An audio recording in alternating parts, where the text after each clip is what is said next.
I do not want to talk about solely President Biden. You asked voters what they believed his biggest accomplishment was. What did you find? Well, interestingly, his biggest accomplishment goes around prescription drugs and whatever efforts. It's a very, it's something that's not even talked about. I noticed that they have polling that must show the same thing because he mentioned it in the State of the Union. But you have a lot of senior and other voters who are very concerned about the issue, and so some of those healthcare benefits and the competition on prescription drug pricing was actually seen as his most powerful accomplishment.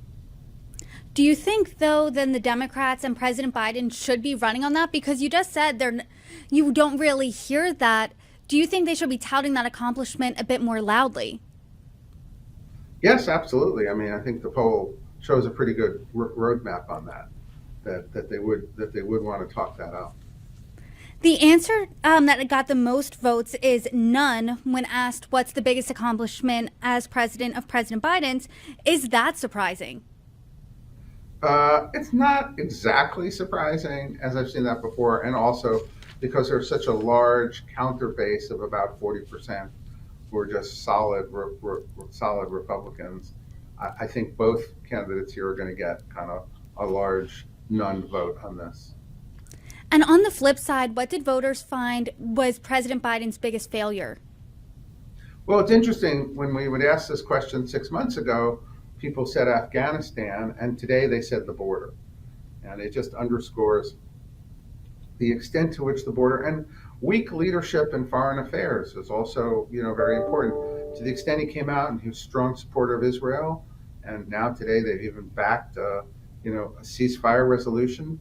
It looks like he is weak and waffling, and the more he has waffled and shown weakness against Iran, against Hamas, the more his ratings on foreign policy have tanked, not improved.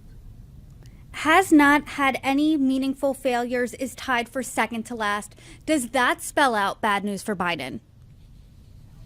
Uh, no, I mean, look, I think these questions just say, look, you got some accomplishments that people don't talk about as much, like what you did with prescription drugs, and you got some weaknesses that are very clear. You know what they are, and are you going to sidestep them, or are you going to try to confront them directly?